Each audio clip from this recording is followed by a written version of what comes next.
الحمد لله نحمده ونستعينه ونستغفره ونؤمن به ونتوكل عليه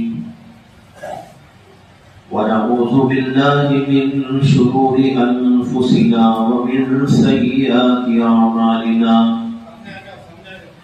من يهده الله فلا مضل له ومن يضلله فلا هادي له ونشهد أن لا إله إلا الله وحده لا شريك له ونشهد أن سيدنا ومولانا محمدا عبده ورسوله صلى الله عليه وعلى آله وأصحابه وأزواجه وذرياته وسلم تسليما كثيرا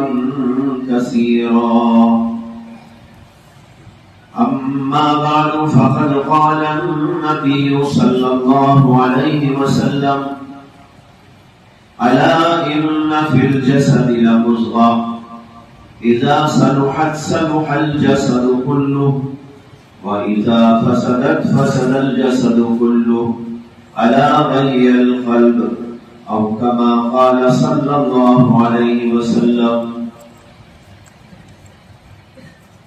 بزرگان محترم، عزیزو، دوستو، بھائیو، آج کا یہ اجلاس اصلاحی اجلاس کے عنوان پر بلایا گیا ہے. اسلام کا مطلب ہے اپنے ظاہر اور باطن کو سنوارنا اور بنانا. یہ بات ہم سب جانتے ہیں کہ اللہ تعالیٰ نے انسان کو دو چیزیں دی ہیں. ایک ہے اس کا جسم اور ایک ہے اس کی روح. روح اصل ہے اور جسم اس کے لیے ایک سواری کی طرح ہے. اگر انسان کے اندر روح باقی ہے تو اس کو زندہ شمار کیا جاتا ہے. اس کے اندر سے روح نکل جائے تو اس کو مردہ سمجھا جاتا ہے. اور جب تک انسان کے اندر روح موجود ہوتی ہے اس کے ساتھ ہمارا رشتہ باقی رہتا ہے. ہم اسے اپنے ساتھ بٹھاتے ہیں، اس سے بات چیت کرتے ہیں، اس کے ساتھ کھاتے اور پیتے اور مختلف مواقع پر اس سے کام لیتے ہیں، اس کے کام بناتے ہیں. یہ سب کچھ چلتا رہتا ہے.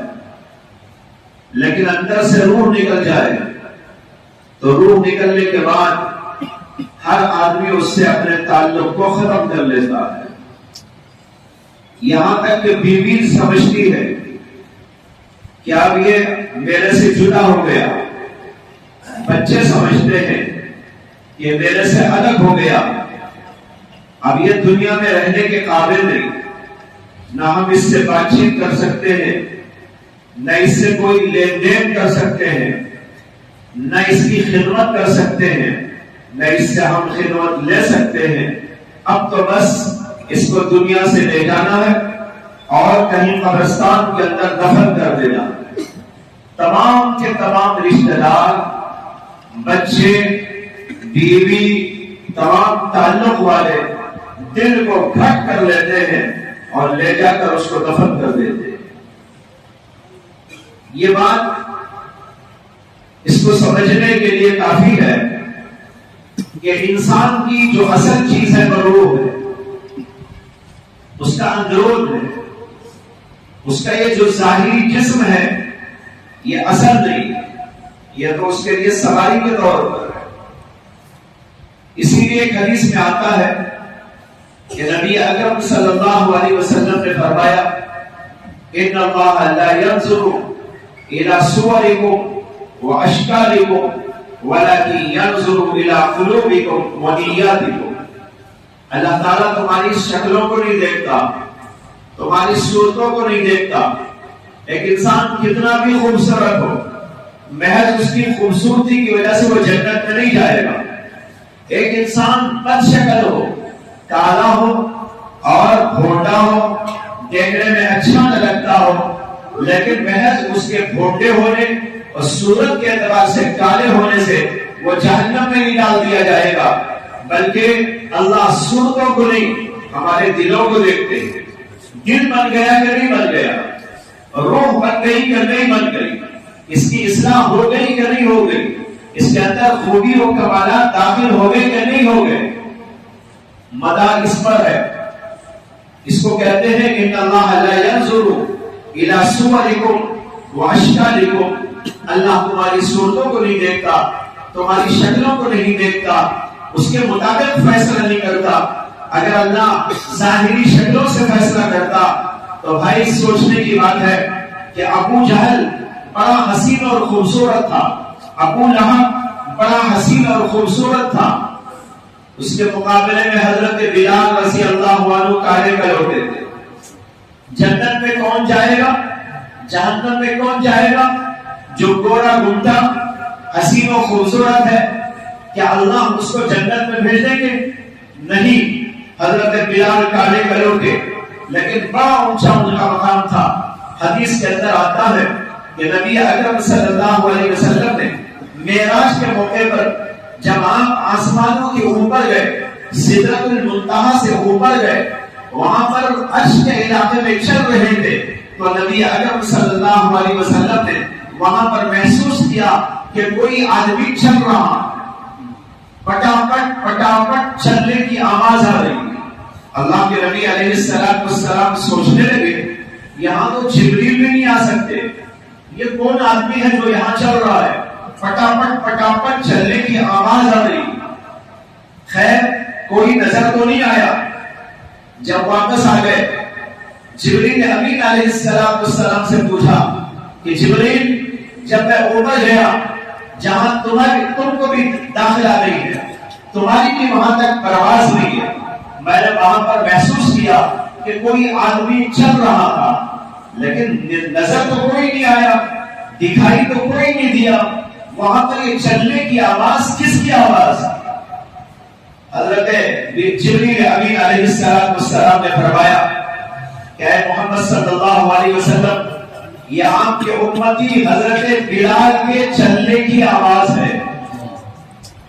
یہ دنیا میں چلتے ہیں لیکن ان کی چلنے کی آواز اللہ کو پسند ہونے کی وجہ سے اللہ نے ان کی آواز عرش تک پہنچا دی.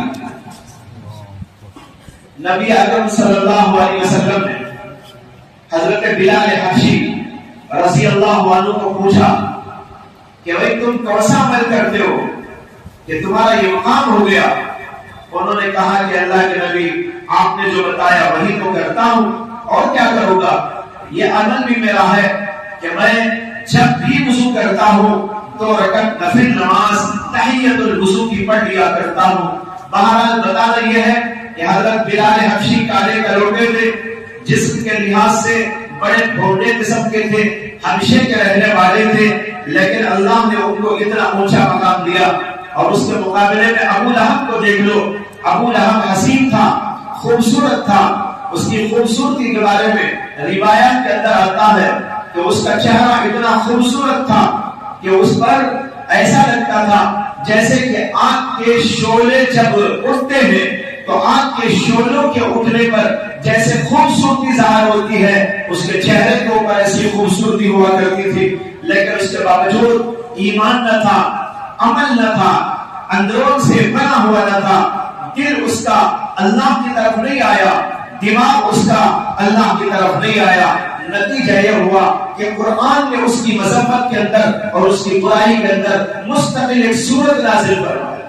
تبت یدا ابی لہب وتب ما اغنى عنه ماله وما كسب سيصلى نارا ذات لهب وامرأته حمالة الحطب في جيدها حبل من مسد. یہ پوری سورت ابو لہب کی مذمت میں، برائی میں، اللہ نے نازل فرما دی، اور جب نازل ہوئی تب سے اب تک ہے، قیامت تک رہے گی۔ ہر قرآن کا پڑھنے والا اس کو پڑھتا رہتا ہے اور اس کے اوپر بد دعا کرتا رہتا ہے۔ معلوم ہوا ظاہر کام نہیں آتا۔ ہم ظاہر میں کتنے بھی اچھے بن جائیں، حسین بن جائیں، خوبصورت بن جائیں، اور آج کے دور میں بہت ساری چیزیں ایسی نکل آئی ہیں کہ لوگ اپنے آپ کو بھولتے بھی ہیں تو ذرا اچھے بنا لیتے ہیں۔ ایسے بیوٹی پارلر کھل گئے ہیں کہ وہاں پر جا جا کر عورتیں بھی اور لا جگہ پر مرد بھی اپنے آپ کو بنا لیتے ہیں، لیکن یہ بناوٹ کام نہیں آئے گی، یہ چیزیں کام نہیں آئے گی، یہ تو دھل جائے گا۔ جب بنائے گا چہرہ، اس کے اوپر لیپ کوٹ کی جائے گی، حسین اور خوبصورت لوگوں کو دکھانے کے لیے مختلف کیمیکلز اور مختلف کیمیکل کی بنی ہوئی چیزیں لگا دی جائیں گی۔ گھنٹہ 2 گھنٹہ 1 دن چند گھنٹے لوگوں کو دکھائی دے گا، لیکن جب جا کر پانی میں دھوئے گا، یا اگر خدا نخواستہ بن کر سور کر بنا کر سوار کر جا رہا تھا، بارش ہونے لگی اور بارش کے ساتھ سارا کا سارا اتر گیا، ہوتا ہے کہ نہیں ہوتا؟ سارے کا سارا اتر گیا، اور جب اتر گیا وہ اترتے ہی اندر والا ظاہر ہو گیا، کتنا خوبصورت ہے، لوگ کہیں گے دھو ہے، یہ چہرہ تھا بنا دیا تھا ایسا۔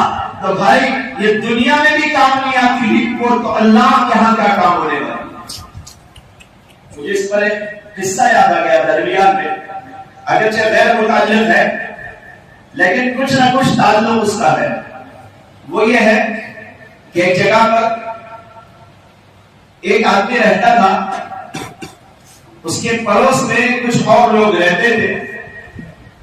اس آدمی کو کچھ بیماری آئی یا اس کے کسی بچے کو بیماری آئی، تو اس نے، وہ بیچارہ غریب تھا اور غربت کی وجہ سے علاج کرانے کے قابل نہ تھا، اس نے پڑوس میں جا کر کہا کہ میرے بچے کا یہ مسئلہ ہے یا میرا مسئلہ ہے، ڈاکٹروں نے اتنا اس کا علاج معالجہ بتایا ہے لیکن میرے پاس کچھ موجود نہیں ہے، اگر تم اتنی رقم ہم کو بطور قرض دے دو تو یہ قرض سے ہم اپنا علاج کرا لیں، اپنے بچے کا علاج کرا لیں، اور پھر اس کے بعد تم کو اس کو لوٹا دیں گے چند مہینوں کے بعد۔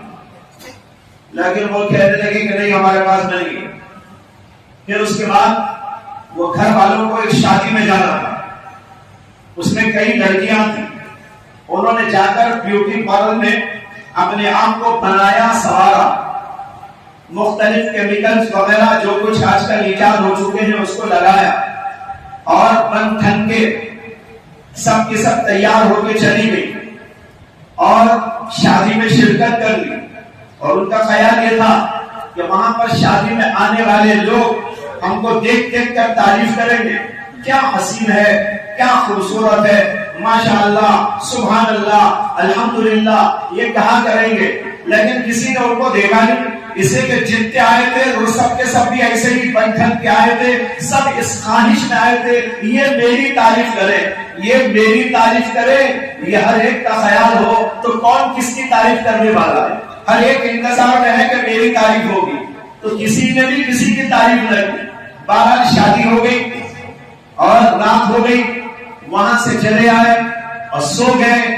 سونے کے بعد جو کچھ بنایا تھا وہ ظاہر بات ہے سب کا سب ملیامٹ ہو گیا، اور صبح میں اٹھ کر منہ ہاتھ دھوئے تو جو کچھ بنایا تھا وہ پانی کے ساتھ نالیوں میں نکل گیا اور ان کی اصلیت سامنے آ گئی۔ ادھر یہ دھویا اور بازو کے گھر سے اطلاع ملی، وہ جس آدمی کے بارے میں قرض مانگنے کے لیے آئے تھے، بیماری کی وجہ سے اس کا انتقال ہو گیا۔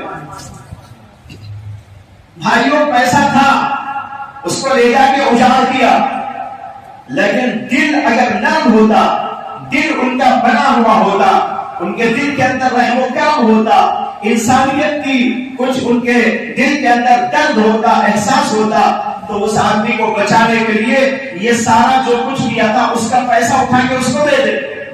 لیکن پیسہ بیماری کے علاج کے لیے تو دینے تیار نہ ہوئے، اور جا کر یہاں بیوٹی پارلر کے اندر اپنے آپ کو سوارا بنایا، اور پھر سارا کا سارا مٹی پرید ہو گیا، پانی کے اندر چلا گیا۔ کیا فائدہ ہوا؟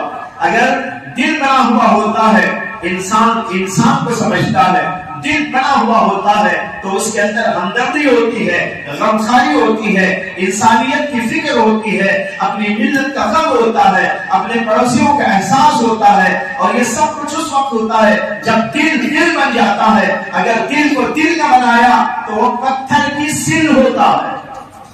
یہ پتھر کی سل نہیں تو اور کیا؟ ابھی جو قصہ سنایا یہ تو پتھر کی سل تھی، دل نہیں تھا۔ اگر دل ہوتا غریب کی امداد کی جاتی، نصرت کی جاتی، اور اس کا علاج مولا جا کے کرایا جاتا، بلکہ وہ نہ بھی مانگتا تو لے جا کے اس کو دے دے، ارے ذرا اپنا علاج کرا لو اور ذرا اپنی فکر کر لو، اپنے بچے کو بچا لو، چلو ہم ڈاکٹر کے پاس مل جائیں گے، ذرا ہماری کار میں بیٹھ جاؤ، ہم لے کے تم کو چلے جائیں گے۔ یہ انسانیت ہوتی ہے، اور انسان اسی وقت انسان بنتا ہے جبکہ اپنے دل کو بناتا ہے۔ اگر دل کو نہیں بنایا تو ظاہر میں آپ کتنے بھی اچھے بن جائے، اللہ کے ہاں اس کا کوئی مقام نہیں۔ یہ میں عرض کر رہا تھا کہ اللہ کے نبی صلی اللہ علیہ وسلم نے فرمایا ان اللہ لا ينظر الى صوركم واشكالكم، اللہ تمہاری صورتوں کو نہیں دیکھتا، تمہاری شکلوں کو نہیں دیکھتا، ولكن ينظر الى قلوبكم ونياتكم، اللہ تمہارے دلوں کو دیکھتا ہے۔ اس کا دل بن گیا کہ نہیں بن گیا؟ دل کے اندر اچھائی آ گئی کہ نہیں آ گئی؟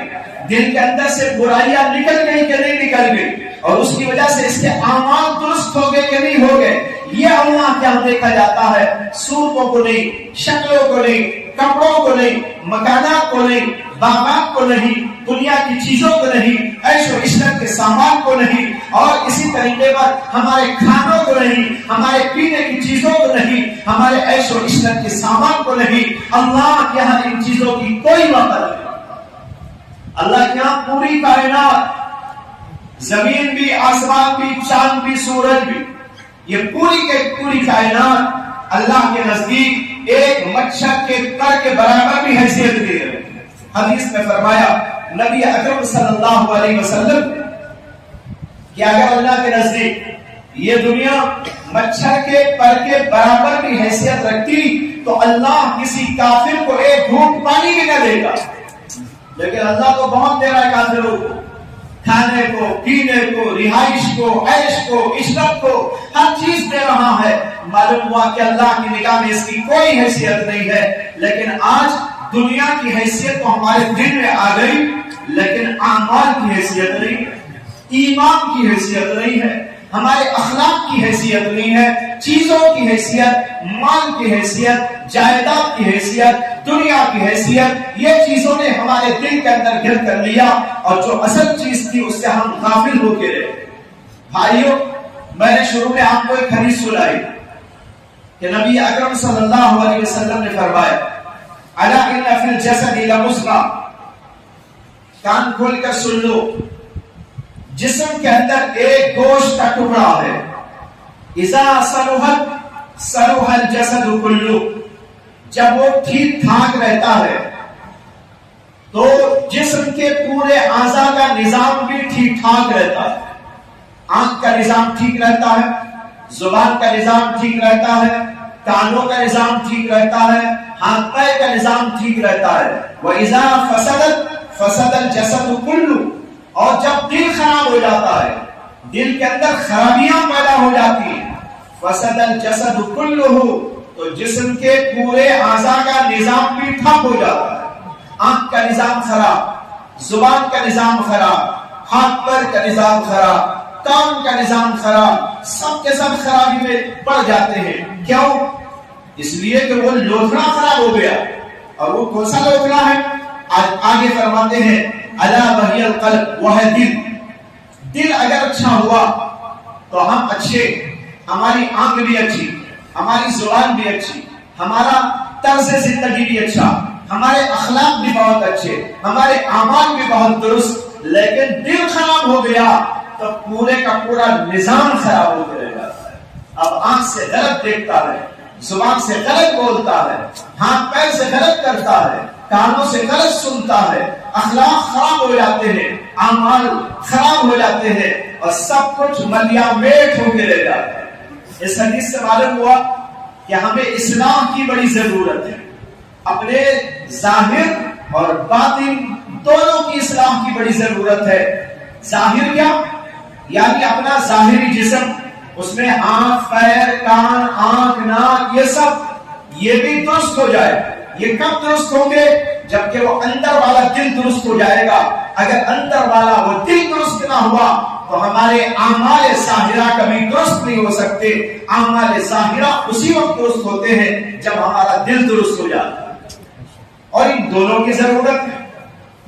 لیکن آج ہم اندازہ کریں، غور کریں تو یہ بات سامنے آتی ہے کہ ہمارا ظاہر اور ہمارا باطن دونوں خراب ہو گئے. دونوں کے اندر فتور آ گیا، دونوں کے اندر قصور آ گیا. اور قصور آ جانے کی وجہ سے ہم ظاہراً مسلمان تو کہلاتے ہیں، دعویٰ تو ہمیں مسلمانی کا ہے، لیکن وہ برکات، وہ ثمرات جو ایک مسلمانوں کی زندگی کے لیے اللہ نے طے کر رکھا ہے اور رسول اکرم صلی اللہ علیہ وسلم نے اس کی بشارتیں سنائی ہیں، وہ برکات اور وہ ثمرات ہم کو دکھائی گئی ہے. حضرات صحابہ کی زندگیوں میں برکتیں، رحمتیں، بڑے ثمرات تھے، لیکن آج ہم کو نظر نہیں آتے.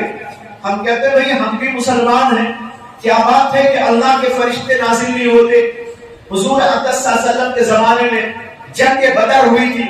جنگ بدر میں مسلمانوں کی تعداد 313 اور کافروں کی تعداد 1000 سے زیادہ، یعنی ان کی تعداد مسلمانوں کی تعداد سے 3 گنا.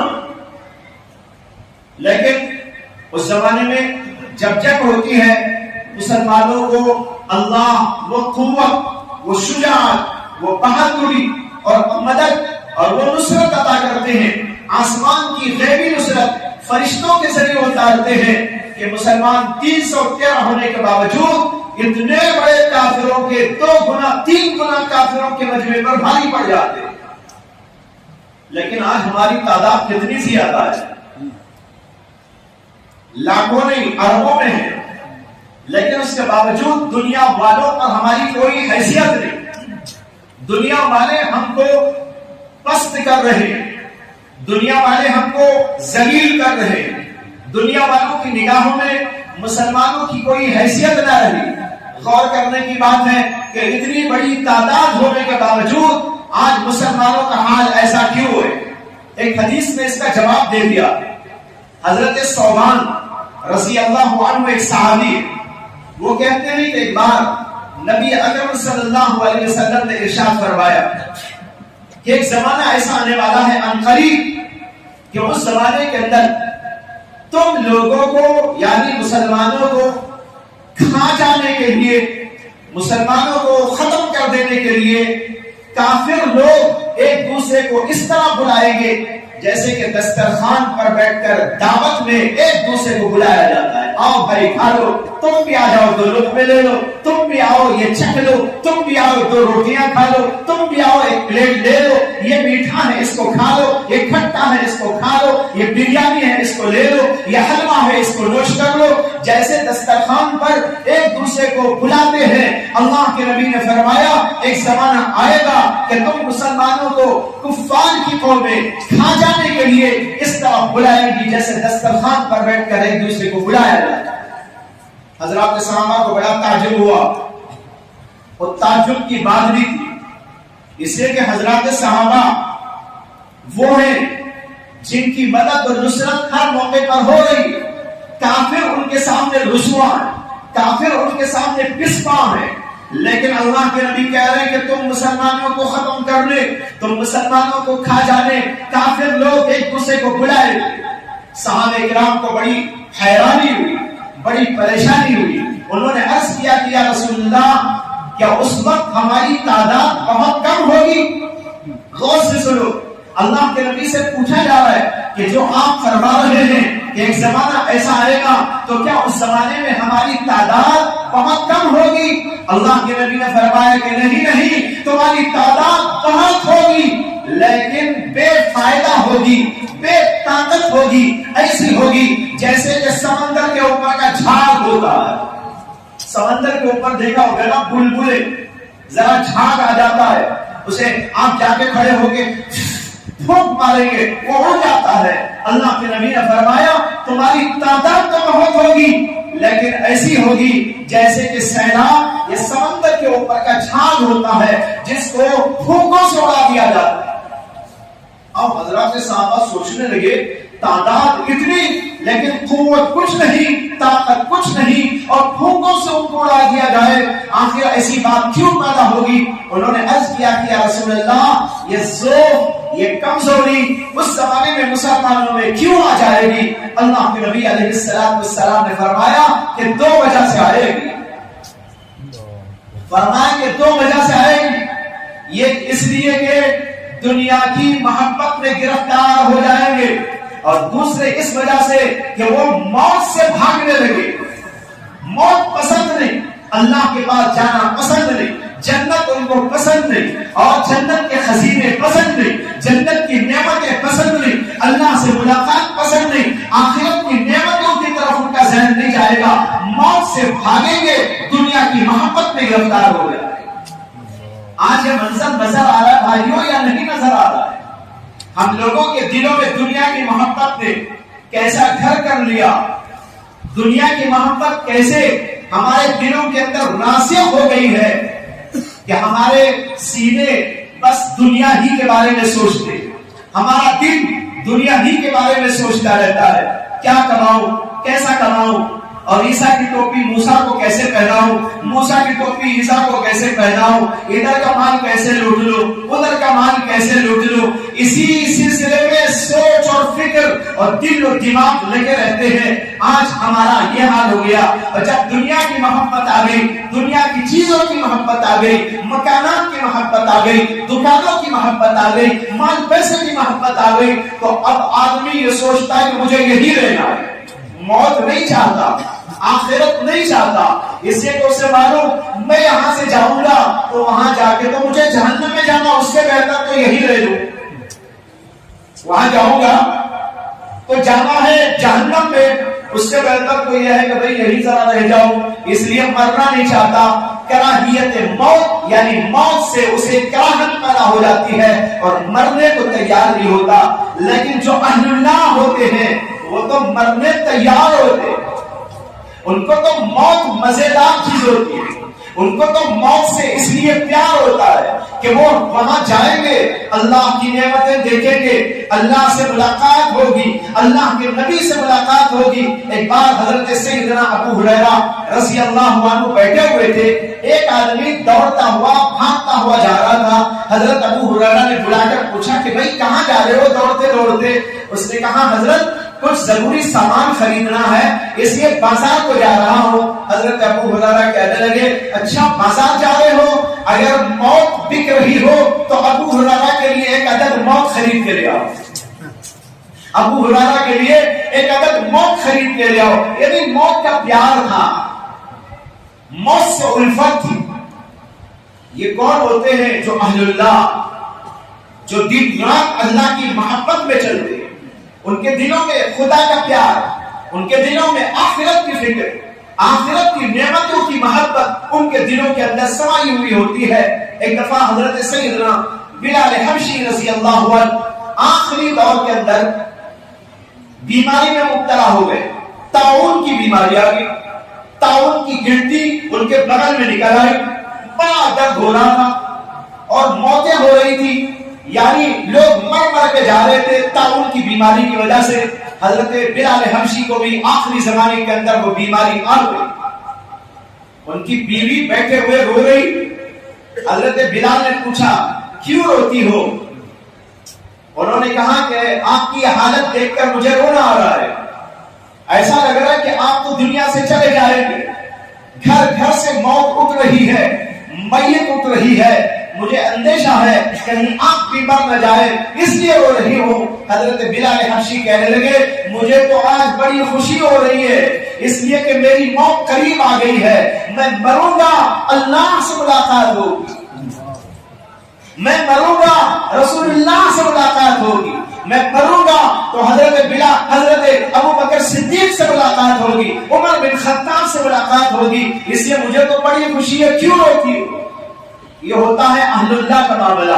بہرحال میں عرض یہ کر رہا تھا کہ یہ دو چیزیں ہیں جو اللہ کے رسول صلی اللہ علیہ وسلم نے بیان فرمائی، ایک دنیا کی محبت اور دوسرے موت کی کراہت۔ یہ دو چیزیں آ جانے کی وجہ سے میری امت کا یہ حال ہوگا کہ ساری دنیا کے لوگ ان کو مارنے کے لیے تیار، لیکن ان کے اندر کوئی دم خم نہ ہوگا، ان کے اندر کوئی قوت و طاقت نہ ہوگی، یہ رسوا اور پسپا ہو جائے۔ آج بھائیو یہ چیز ہم کو دکھائی دے رہی ہے، معلوم ہوا کہ دل بہت خراب ہے، آخرت کی فکر کی جگہ دنیا کی فکر میں لے لیا ہے۔ دنیا کی محبت، دنیا کی چاہت ہمارے دلوں کے اندر پیدا ہو گئی، اس لیے مال کی محبت کی وجہ سے نہ حلال کی تمیز ہے نہ حرام کی تمیز، نہ اچھے کا خیال ہے نہ برے کا خیال ہے، بس جہاں سے بھی آ جائے اس کو لینے کی فکر کی جاتی ہے۔ لیکن اللہ والے کیسے ہوتے ہیں؟ مجھے تو عجیب واقعات ذہن میں آ گئے اس وقت، جس سے سمجھ میں آئے گا کہ اس زمانے کے لوگوں میں اور آج ہم لوگوں میں کتنا بڑا فرق پیدا ہو گیا۔ تاریخ کا ایک عجیب واقعہ ہے کہ ایک آدمی نے اپنا گھر بیچا، دوسرے آدمی نے خرید لیا۔ زید نے بیچا، بکر نے خرید لیا۔ خرید لینے کے بعد کچھ مہینوں کے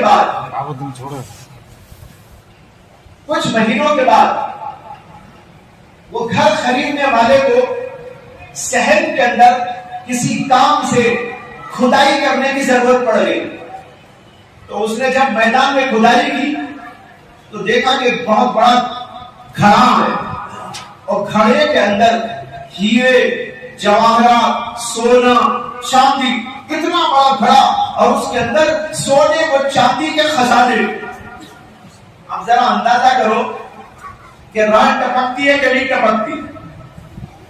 اتنا بڑا خزانہ نکل آیا اس گھر میں جو ابھی 2-3 مہینے پہلے اس نے خریدا تھا۔ اب اس میں سونا بھی ہے، چاندی بھی ہے، ہیرا بھی ہے، جواہرات۔ اب اس کو نکالنے کے بعد اس نے کہا اوفو، یہ تو اس بیچارے نے دفن کیا ہوگا جس نے مجھے گھر بیچا تھا، اور بھول کے چلا گیا چھوڑ کر، چلو لے جا کے دے دیتا ہوں۔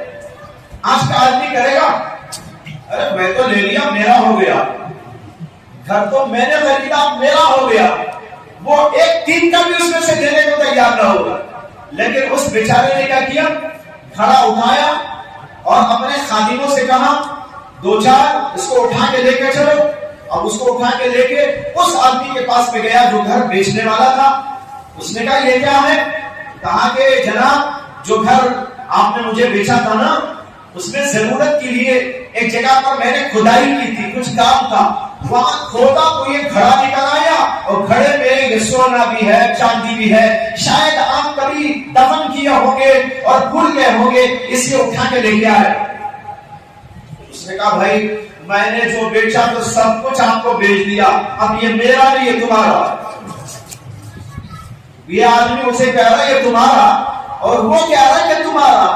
آج ہوتا تو یہ مسئلہ ہوتا، وہ آگے کھڑا ہو جاتا کہ میرا، اور یہ کہتا نہیں تیرا نہیں میرا۔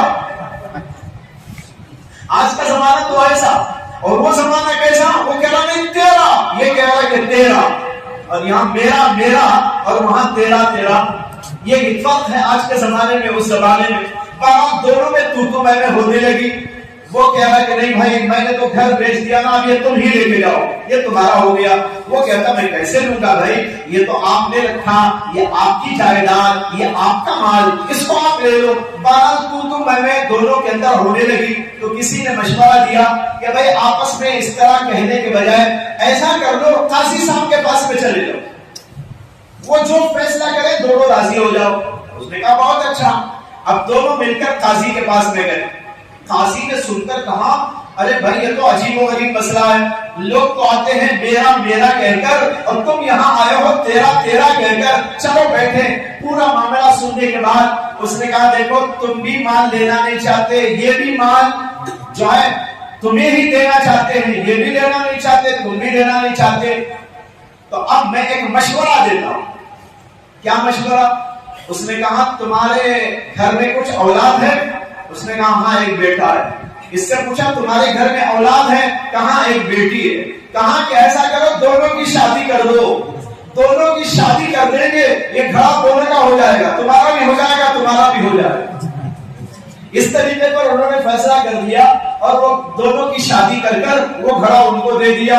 اب وہ باپ کا ہے یا اس کے باپ کا ہے یا اس کے باپ کا ہے, تو بہرحال ان کے بچوں میں یہ تو استعمال ہونے لگا. ایسا زمانہ گزرا. لیکن آج بھائیوں یہ زمانہ نہیں نظر آتا ہے. دوسرا واقعہ وہ بھی بڑا عجیب و غریب واقعہ ہے, اور وہ دو عورتوں کا واقعہ ہے. ماشاءاللہ یہاں معلوم ہوا عورتیں بھی موجود ہیں.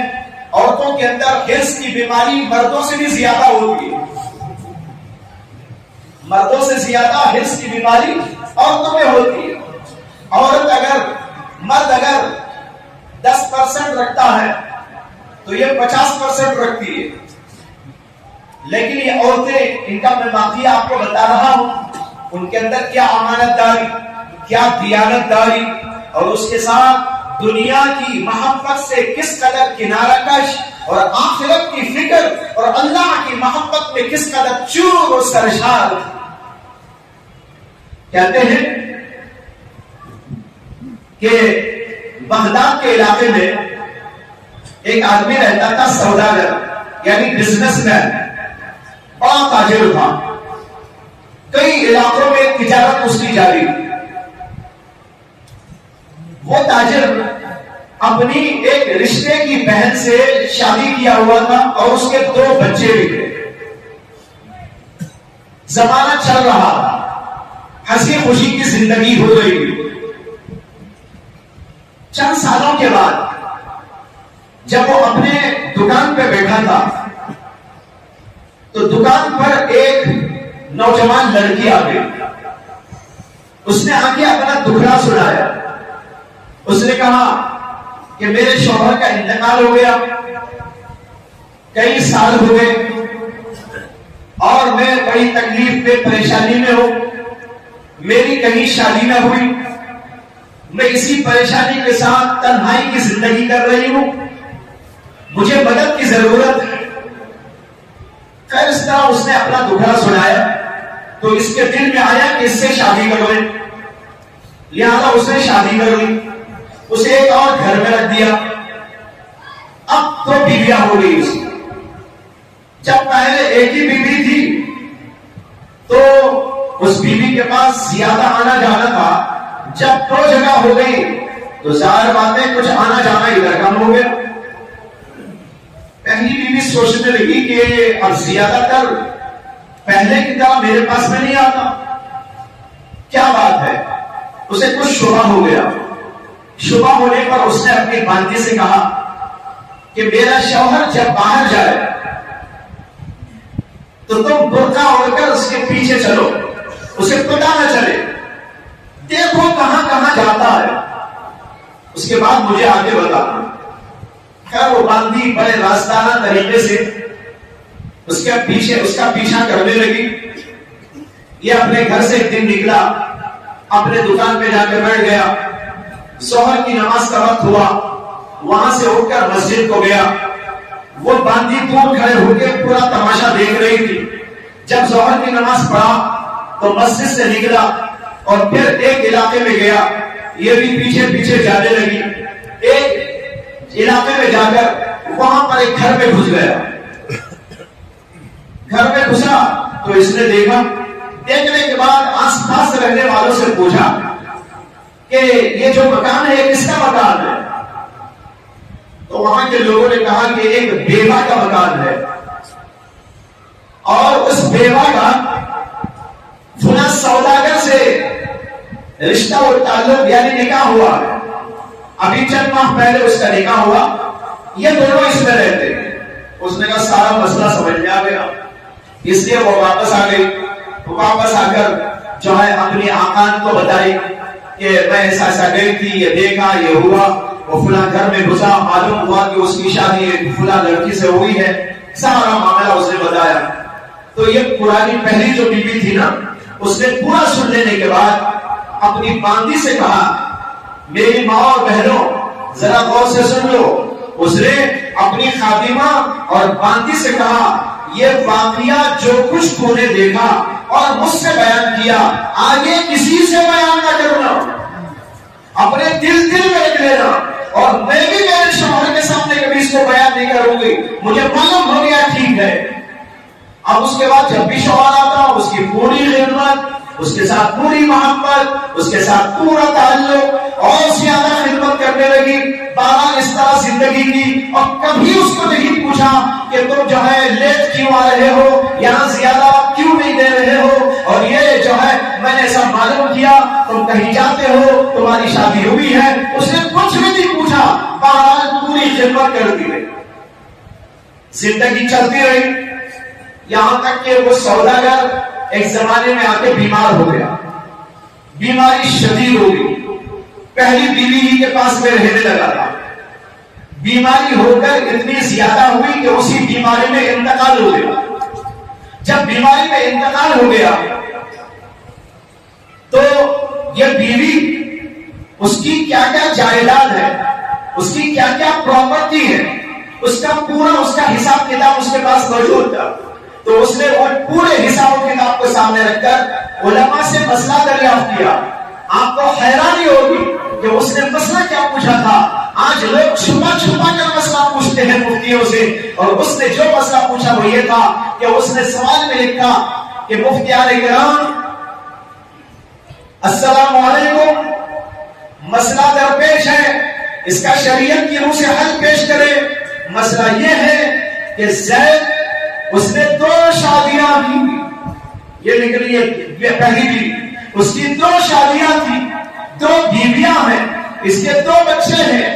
اب یہ بتائیے کہ اس کی پراپرٹی کیسے تقسیم ہوگی؟ علماء نے اس کا مسئلہ جواب دے دیا اور بتا دیا کہ فلاں کو اتنا ملے گا، اس بیوی کو اتنا ملے گا، اس بیوی کو اتنا ملے گا، اس کے بچوں کو اتنا ملے گا۔ اس نے وہ مسئلہ معلوم کرنے کے بعد اس کے شوہر کی تمام جائیداد کو، پراپرٹی کو، اور جو ہے اس کے بزنس میں جو کچھ موجود تھا اس کو، اور جو پیسہ موجود تھا اس کو، ان سب چیزوں کو سامنے رکھ کر شریعت کے حکم کے مطابق 2 بیویوں کا حصہ نکالا، ایک اپنے لیے نکالا، ایک اس عورت کے لیے نکالا، پھر اپنے بچوں کے لیے نکالا۔ سب کچھ کرنے کے بعد اسی باندی کو بلایا اور باندی کو بلا کر کہا کہ جو ہے وہ جو تم گئی تھی نا پہلے، جہاں دیکھ کر آئی تھی میرے شوہر کی دوسری بیوی، اس کو لے جا کر یہ پراپرٹی دے کے آ جاؤ۔ آپ نے سنا ایسا واقعہ؟ اب تو لوگ چھپا لیتے، اب تو لوگ مسئلے میں بھی چھپا لیتے، علماء کے سامنے بھی ظاہر نہیں کرتے۔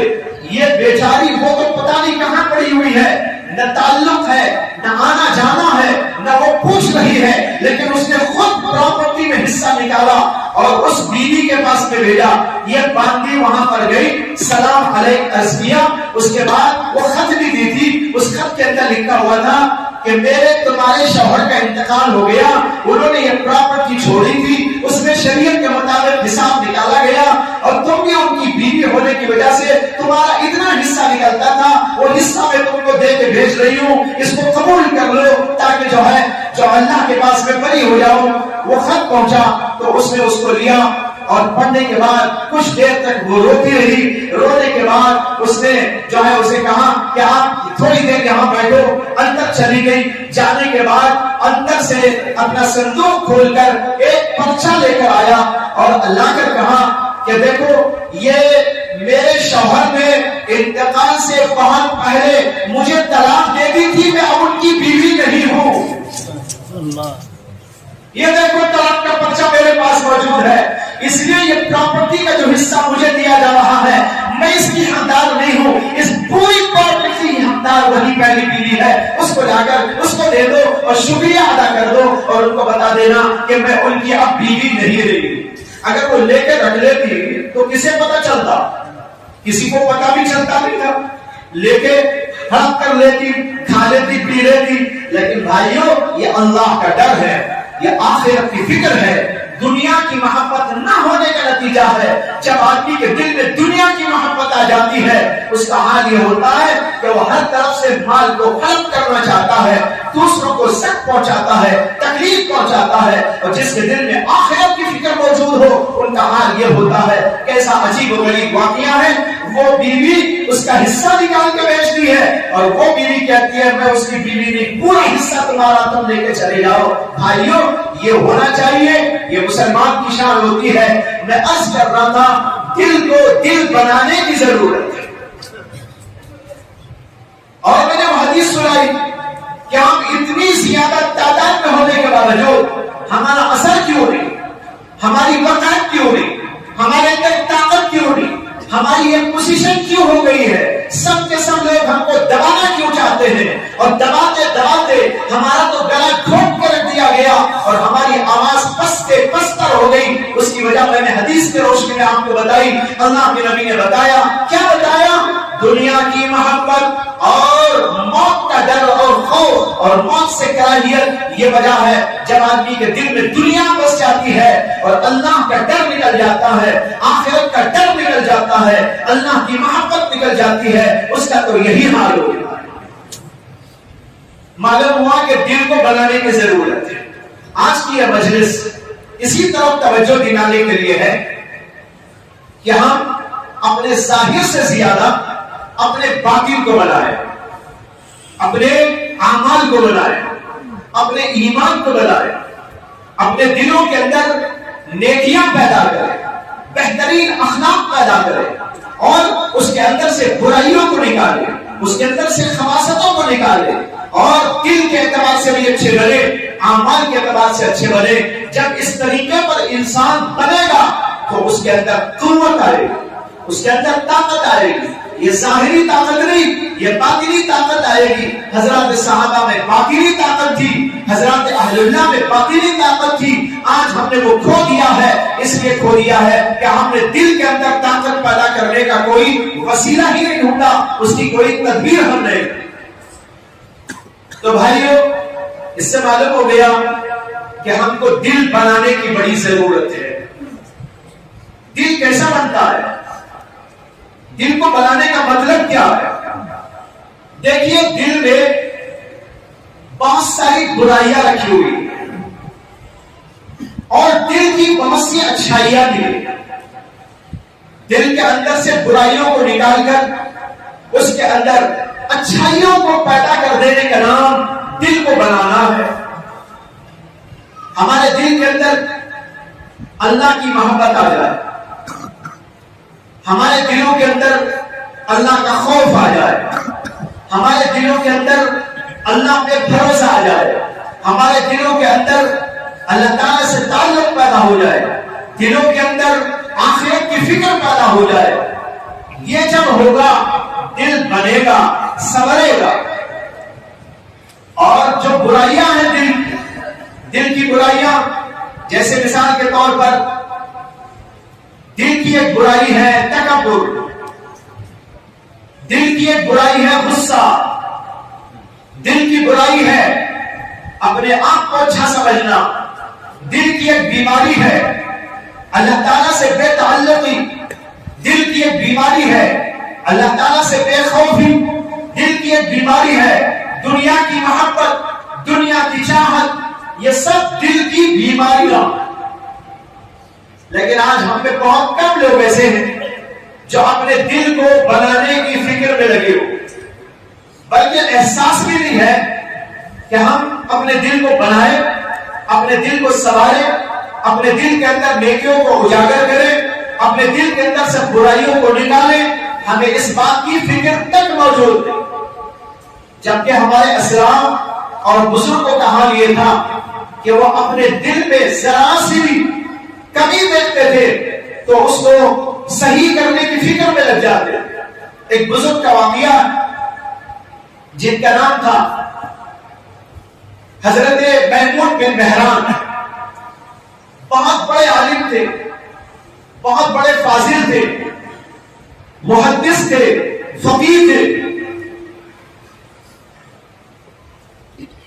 ایک بار انہوں نے اپنے دل کے اندر ایسا محسوس کیا کہ ان کے دل میں سختی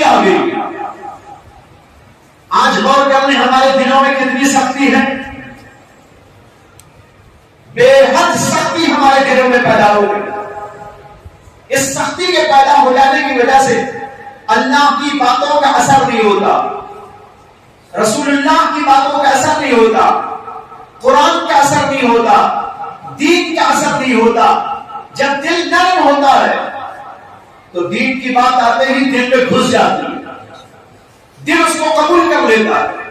علماء نے اس کی مثال دی، جیسے ایک آدمی کھیت میں کچھ بونا چاہتا ہو تو پہلے اسے نرم کرتا ہے، ہل چلاتا ہے، ہل چلانے پر نرمی آتی ہے، پھر اس کے بعد اس کے اوپر پانی ڈال کر اور نرم کیا جاتا ہے۔ جب نرم ہو جاتی ہے زمین تو اس میں بیج بویا جاتا ہے، وہ بیج اندر پہنچ کر پھر بڑھتا ہے، کونپلے نکلتے ہیں، پھر وہ آگے بڑھتا ہے اور اس کے اندر پھل اور پھول آتے ہیں اور اس کا بڑا فائدہ انسان کو ہوتا ہے۔ لیکن اگر سخت زمین میں بیج ڈال کے آ جائے تو وہ سورج کی شعاعوں سے سوکھ جائے گا، اندر نہیں جائے گا اور جل کے خاک ہو جائے گا۔ اسی طریقے پر دلوں کے اندر نرمی ہوتی ہے، اللہ کے کلام کا اثر دل پہ ہوتا ہے۔ ایک بزرگ تھے جن کا نام تھا حضرت محمد بن منکدر رحمت اللہ علیہ، محمد بن منکدر۔ ایک بار وہ اپنے گھر آئے، کھانا کھایا، اس کے بعد قرآن کی تلاوت شروع کر دی۔ رات کا وقت تھا، قرآن کریم کی تلاوت شروع کی تو ان کو رونا آیا، روتے رہے روتے رہے، پڑھتے پڑھتے قرآن کی ایک آیت پر پہنچے کہ اللہ تعالیٰ نے فرمایا ہے وَبَدَا لَهُم مِّنَ اللَّهِ مَا لَمْ يَكُونُوا يَحْتَسِبُونَ، یعنی اللہ کہہ رہے کہ جب لوگ قیامت میں جائیں گے اور یہ کافر لوگ بھی وہاں پر پہنچیں گے تو ان کافروں کے سامنے ان کے کرتوت کی وجہ سے ایسے ایسے عذابات سامنے آئیں گے جس کا انہوں نے کبھی تصور بھی نہیں کیا ہوگا۔ اللہ اکبر، ایسے ایسے عذاب جس کا تصور بھی نہیں تھا، خواب و خیال میں بھی نہیں آیا تھا، ایسی تکلیف، ایسی پریشانی، ایسا عذاب، ایسا سخت ترین عذاب اس کا کبھی تصور بھی ان کافروں کو نہیں ہوا ہوگا۔ ایسے ایسے عذابات ان کو دیے جائیں گے۔ یہ اللہ نے قرآن میں کہا بَدَا لَهُم مِّنَ اللَّهِ مَا لَمْ يَكُونُوا يَحْتَسِبُونَ۔ جب انہوں نے اس کو پڑھا تو ان کے دل کے اوپر عجیب حالت طاری ہو گئی، دل اللہ کے اس کلام کی وجہ سے متاثر ہونے لگا، دل میں کپکپی طاری ہو گئی، رونا شروع کر ڈالا۔ رو تو پہلے سے رہے تھے، اب چیخیں نکل گئی، چیخیں نکل گئی، نکل کر عجیب حالت ہو گئی۔ جتنے گھر میں موجود تھے سب کے سب جمع ہو گئے، کیا ہوا کیا ہوا کیا ہوا؟ وہ لوگوں کو سناتے تھے، ارے دیکھو قرآن کیا کہہ رہا ہے، وَبَدَا لَهُم مِّنَ اللَّهِ مَا لَمْ يَكُونُوا يَحْتَسِبُونَ، وَبَدَا لَهُم مِّنَ اللَّهِ مَا لَمْ يَكُونُوا يَحْتَسِبُونَ۔ کافروں کو ایسا عذاب ہوگا جس کا ان کو کبھی تصور بھی نہ ہوا۔ عجیب حالت ہو گئی۔ لوگوں نے کہا ان کے ایک دوست بازو گھر میں رہتے ہیں، ذرا ان کو بلا لو، وہ ذرا سمجھا دیں گے۔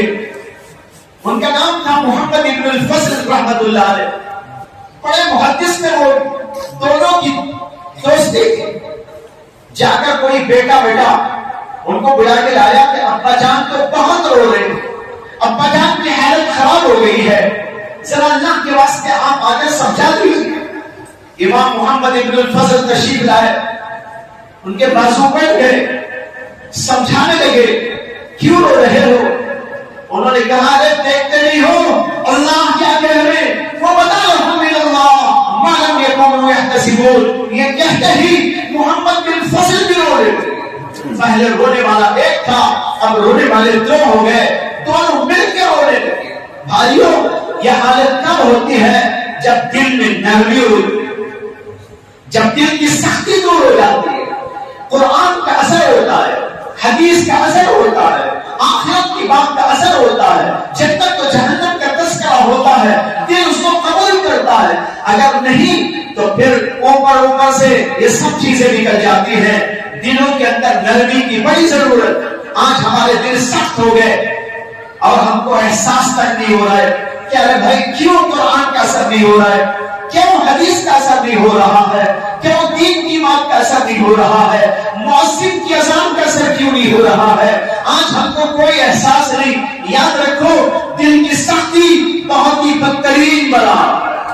اللہ نے قرآن میں بڑی سخت مذمت اس کی ہے اور ایک جگہ پر فرمایا کہ ثم قست قلوبکم, تمہارے تو دل سخت ہو گئے, اور یہ بھی فرمایا کہ تمہارے دل کو پتھر کی طرح ہے, بلکہ پتھر بھی تمہارے سے نرم ہو گیا, لیکن تمہارے دل کی سختی تو پتھر سے بھی آ گئی. میں نے کہا تھا نا, یا تو دل ہوتا ہے, دل نہیں تو پتھر کی سیل ہو جاتا ہے. اس میں ایسی سختی آ جاتی ہے, پتھر کو پھوڑو, کہیں کہیں پتھروں سے پانی نکل آتا ہے.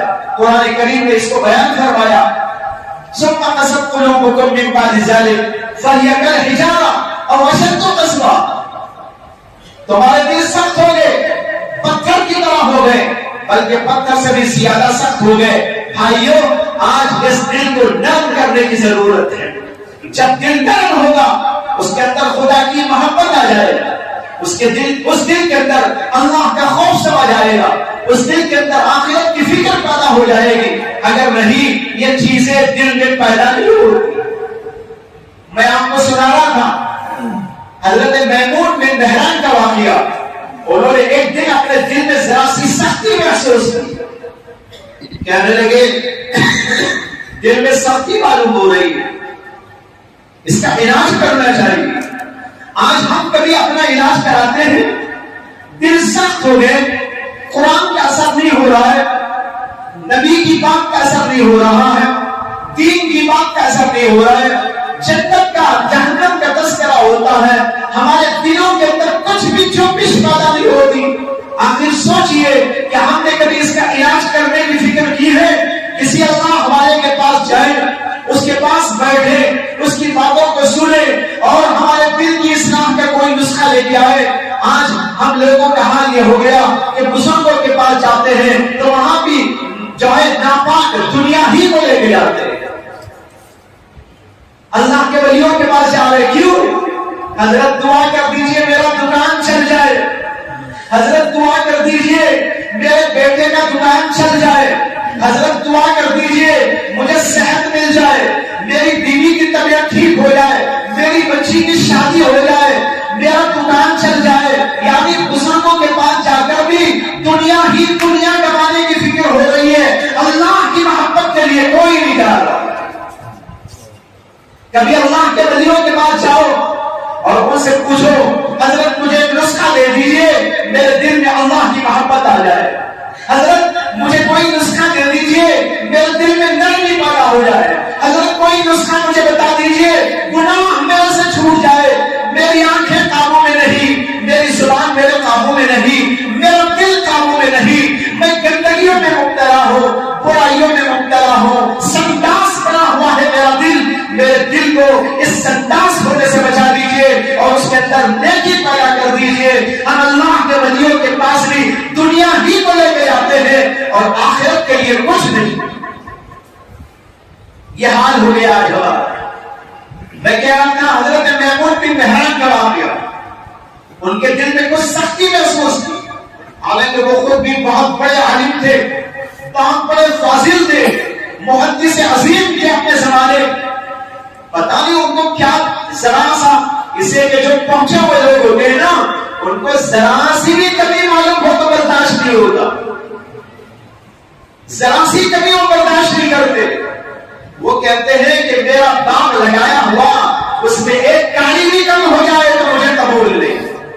یہ دل کا باغ لگایا ہے, اس دل کے باغ میں باغ کو سجایا ہے, اس دل کے باغ میں خدا کی محبت کا پیڑ لگایا ہے, اس دل کے اندر خدا کے خوف کا پیڑ لگایا ہے, اس دل کے اندر اخلاص کا پیڑ لگایا ہے, اس دل کے اندر بہت سارے نیکیوں کے پیڑ لگائے ہیں اور پودے لگائے ہیں, پھل پھول آ رہے ہیں. اس کے اندر ایک کڑی کم ہو جائے اللہ کے ولی پریشان ہو جاتے ہیں, ارے یہ کیوں ہو گیا.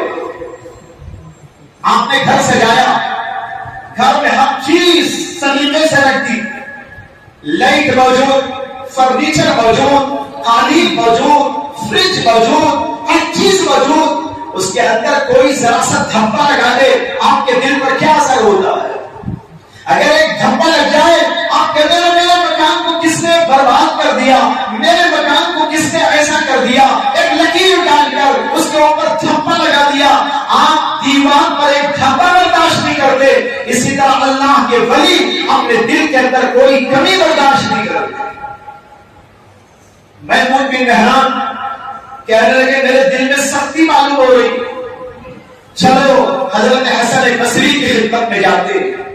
حسن بصری انہی کے زمانے کے بہت بڑے اللہ کے ولی تھے، کہتے ہیں کہ وہ ان کی خدمت میں گئے، زمانہ ان کا بڑھاپے کا تھا، لگڑتے تھے، چلنے کی طاقت نہ تھی، بیٹا ان کو اٹھا کے لے گیا، ہم اچھے پیچھے ہیں، چلتے پھرتے ہیں، کھاتے پیتے ہیں، لیکن اپنے دل کی اصلاح کے لیے کسی اللہ کے ولی کے پاس کبھی نہیں جاتے۔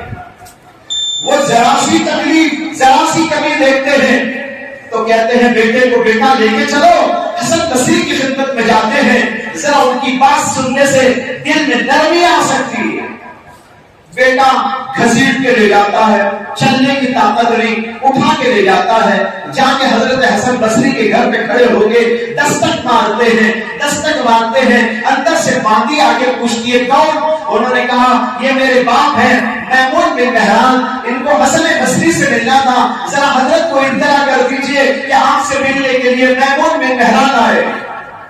وہ باندھی ان کو دیکھ کر پریشان ہو گئی، ایسی حالت میں بیٹے سے کہنے لگی ارے بھائی تم کو شرم نہیں آئی؟ اتنے بڈھے آدمی کو جو چلنے پھرنے کی طاقت بھی نہیں رکھتے ان کو تم اٹھا کے لے آئے، تم ہی آ کے پوچھ کے چلے جاتے، بات کر لیتے، ان کو کیوں لے کے آئے؟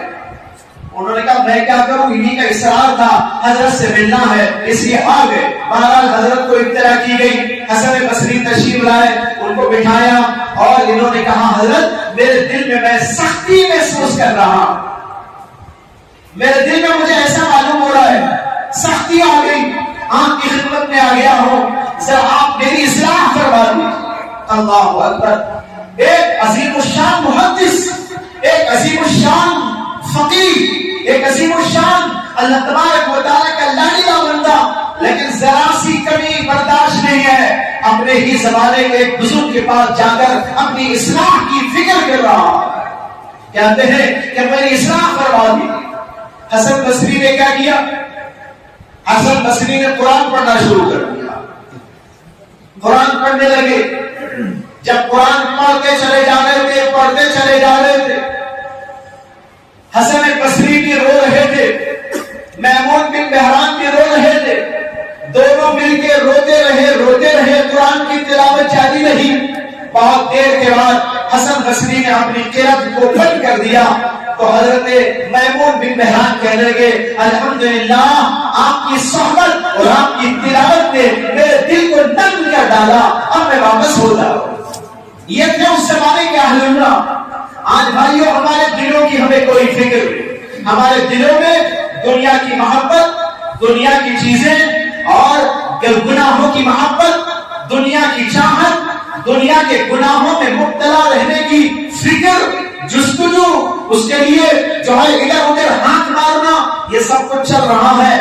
دلوں کے اندر سے اللہ کی محبت ختم ہو گئی، اللہ کا خوف ختم ہو گیا، آخرت کی فکر ختم ہو گئی۔ آج کی یہ مجلس اسی عنوان پر ہے کہ ہم اپنے دلوں کے اندر کچھ نیکیاں پیدا کر لیں اور اپنے دلوں کو برائیوں سے پاک کر لیں، اور جب دل صحیح ہو جائے گا تو ہمارے اعمال بھی صحیح ہو جائے گا۔ یہ تو ظاہر ہے کہ ایک مجلس میں پوری باتیں تو عرض نہیں کی جا سکتی، توجہ دلائی جا سکتی ہے۔ یہ مجلس توجہ دلانے کے لیے کہ ہم اپنے جسم کی نہیں اپنی روح کی فکر کریں، اپنے دل کو بنانے کی فکر کریں، اس کے اندر نیکیاں داخل کریں، اس کے اندر سے گناہوں کی محبت کو نکالیں، اس کے اندر سے دنیا کی چاہتوں کو نکالیں، اس کے اندر سے جو ہے بے خوفی کو نکالیں، اس کے اندر سے گناہ کی طرف التفات کو نکالے۔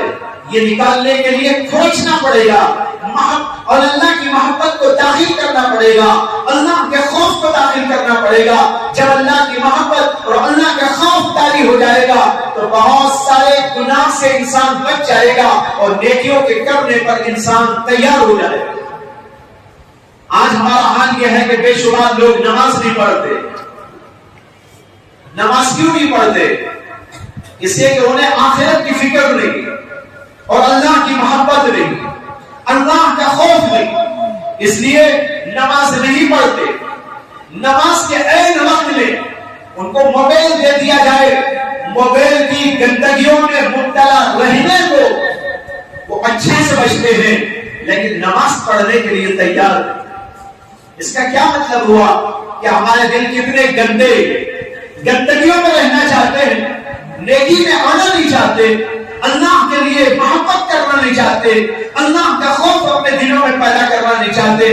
نماز جیسی اہم ترین چیز، بے شمار لوگ اس کو چھوڑے ہوئے۔ بھائیو، آج ضرورت ہے ہم یہ یقین دہانی کریں اپنے نفس کو بھی، پورے مجمع کو بھی، کہ ہم اپنی اصلاح کے لیے تیاری کریں،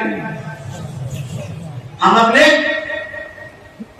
نفس کی اصلاح کے لیے تیاری کریں، اپنے دلوں کو سنواریں گے، اپنے دلوں کو بنائیں گے، اس کے اندر سے گناہوں کے جذبات کو کھرچ کے نکالیں گے اور اللہ کی محبت کو داخل کر کے نیکیوں میں آگے بڑھنے کی فکر کریں گے۔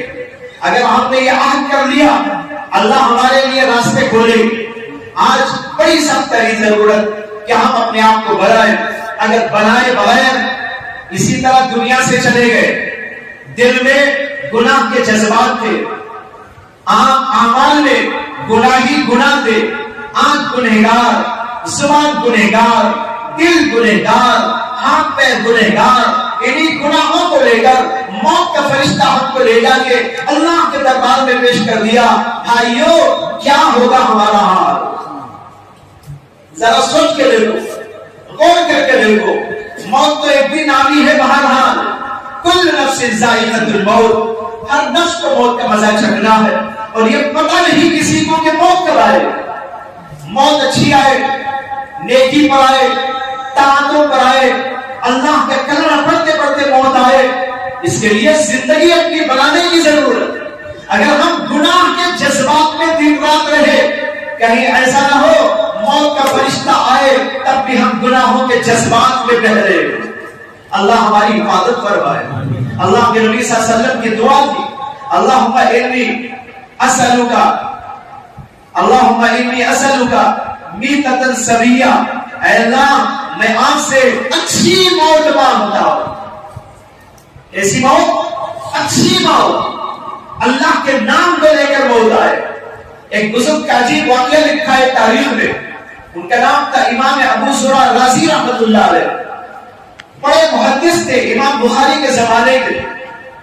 جب وہ آخری زمانے میں بیمار ہو گئے، آخری وقت ان کا گزر رہا تھا، تو چند محدثین بڑے بڑے ان کی خدمت میں آئے اور آ کر ان سے کہا کہ حضرت ہم آپ کی خدمت میں آئے ہیں، اگرچہ آپ اس وقت بیمار ہیں لیکن ہماری ایک گزارش ہے، درخواست ہے، کوئی حدیث بھی تو سنا دی۔ آپ کی زبان مبارک سے ہم حدیث سننے کے لیے سفر کر کے آئے۔ انہوں نے کہا بہت اچھا، مجھے ذرا بٹھا دو۔ پکڑ کے ان کو بٹھایا گیا، تیل لگایا گیا، وہ بیٹھ گئے۔ بیٹھنے کے بعد انہوں نے حدیث بیان کی۔ انہوں نے کہا حدثنا فلاں عن فلاں عن فلاں عن فلاں قال رسول اللہ صلی اللہ علیہ وسلم، مجھ کو حدیث بیان کی میرے فلاں استاد نے، اور ان کو حدیث سنائی فلاں نے، ان کو سنائی فلاں نے، ان کو سنائی فلاں صحابی نے، اور اللہ کے نبی صلی اللہ علیہ وسلم نے ان سے فرمایا، کیا فرمایا؟ رسول اللہ صلی اللہ علیہ وسلم نے فرمایا من کان آخر کلامہ لا الہ الا اللہ دخل الجنہ، جس آدمی کا آخری کلام، اس کی زبان سے اس کی زندگی کا آخری کلام لا الہ الا اللہ ہو، وہ جنت میں داخل ہوگا۔ یہ حدیث سنانے کے لیے وہ بیٹھے اور سند بیان کر دی اور حدیث کا اتنا ٹکڑا بیان کیا، من کان آخر کلامہ لا الہ الا اللہ، یہاں تک پہنچتے ہی دخل الجنہ بولنے سے پہلے ان کی روح قبض ہو گئی. دخل الجنہ سے بولنے سے پہلے ہی روح قبض ہو گئی. یعنی آخری کلام ان کی زبان پہ آیا. حدیث سناتے ہوئے من کان آخر کلامہ لا الہ الا اللہ، یہ کہتے ہی فرشتہ آیا روح قبض کر کے لے گیا. گویا کہ بتایا کہ میں داخل جنت میں زبان سے نہیں عمل سے ہو گیا. ایسی موت آئے اچھی ہے کہ نہیں ہے؟ اللہ ہم سب کو بھی ایسی موت نصیب فرمائے، نیکی کی موت، طاعت کی موت. بہرحال فرشتہ معلوم نہیں کب آئے گا، اس سے پہلے اپنے آپ کو تیار کرنا ہے. اعمال تیار کرو، اخلاق تیار کرو. اور یہ دل کے بننے سے ہوتا ہے. جب دل صحیح ہو جاتا ہے تو دل کے بننے سے اخلاق بھی صحیح ہو جاتے ہیں، اعمال بھی صحیح ہو جاتے ہیں. اور اگر ہمارا دل نہیں بنا ہوا ہوتا تو ہمارے اخلاق بھی بگڑے ہوئے ہوتے ہیں اور ہمارے اعمال بھی بگڑے ہوئے ہوتے ہیں. گناہ پر گناہ، گناہ پر گناہ. آج بھائیوں گناہ کا سیلاب چل رہا ہے. کیا چل رہا ہے؟ گناہوں کا سیلاب. یہاں سے وہاں تک گناہ ہی گناہ. موبائل وہ آپ کے لیے سیلاب بنا ہوا ہے، یہ انٹرنیٹ آپ کے لیے سیلاب بنا ہوا ہے، یہ ٹیلی ویژن آپ کے لیے سیلاب بنا ہوا ہے. دنیا کو گناہوں کے سیلاب میں ڈھکیل دیا جا رہا ہے. نوجوان بچے ہر ایک کے ہاتھ میں موبائل، اس میں پتہ نہیں کیا کیا دیکھ رہے، کیا کیا گناہ کر رہے، کیسے کیسے گناہوں کی طرف جا رہے ہیں. ان کو احساس نہیں ہے اللہ نے ہم کو کیوں پیدا کیا، اللہ نے ہم کو زندگی کیوں عطا فرمائی. بھائیوں یہ زندگی اللہ کی طرف سے ہمیں اور آپ کو ایک امانت کے طور پر دی گئی ہے. اس دنیا کی زندگی کو اللہ کی امانت سمجھ کر صحیح مصرف میں استعمال کر ڈالو. نیکی میں، طاعتوں میں، اچھائیوں میں، لوگوں کی خدمتوں میں اور لوگوں کے ساتھ بھلائیوں میں، ان چیزوں کے اندر لگا کر اپنی زندگی کو خرچ کر دو. تب جا کر یہ زندگی اپنے مصرف میں خرچ ہو جائے. اگر نہیں تو اس کا مطلب یہ ہے کہ ہم نے خیانت کر دی. اللہ تو ہم کو دیا اتنی پیاری زندگی، ہم نے گناہوں میں لگا دی، برائیوں میں لگا دی، خباثتوں میں لگا دی. آنکھ گناہ کر رہی ہے، احساس نہیں ہے. زبان سے غلط بول رہے، احساس نہیں ہے. کانوں سے غلط کر رہے، احساس نہیں ہے. ہاتھ پیر سے غلط کر رہے، کوئی احساس نہیں ہے. بے احساس کی زندگی کے ساتھ آگے بڑھتے جا رہے، لیکن پتہ نہیں کہ کب موت آ جائے. ایک بادشاہ تھا، بہت بڑا بادشاہ. ایک بار وہ شراب پی کر شراب کی مجلس جما دی،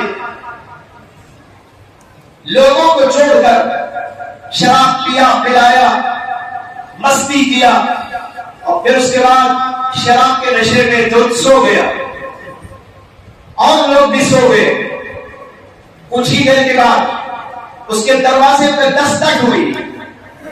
دستک ہوئی تو ایسی زبردست، ایسا معلوم ہوا کہ اس کا پورا محل ہل گیا. بہت زور سے بارہ ہوئی. باندھی آئی، دروازہ کھولا، دیکھا تو ایک آدمی کھڑا ہے. پوچھا کون؟ وہ کہنے لگا میں وہ ہوں جو کبھی کسی دروازے پہ کھڑا نہیں ہوتا، میں وہ ہوں جو کسی کے گھر پر دستک نہیں دیا کرتا، میں وہ ہوں جسے کسی سے اجازت لینے کی ضرورت نہیں. میں اللہ کا فرشتہ ہوں، روح قبض کرنے کے لیے آیا. یہ کہنا تھا کہ سب کے سب ڈر گئے. بادشاہ بھی اٹھ بیٹھا، نشہ اس کا اتر گیا، کھڑا ہو گیا. وہ فرشتہ اندر آیا اور کہا کہ میں اللہ کا فرشتہ تیری روح قبض کرنے کے لیے آیا ہوں. بادشاہ کہنے لگا تھوڑی سی مہلت دے دو، ذرا سا میں انتظام کر دوں اپنی حکومت کا. میرے بعد کون بادشاہ ہوگا، میرے پاس بعد میں کیا نظام چلے گا، ذرا سی مہلت دے دو. فرشتے نے کہا ایک لمحے کی بھی مہلت نہیں ہو سکتی. روح قبض کیا اور لے کے چلا.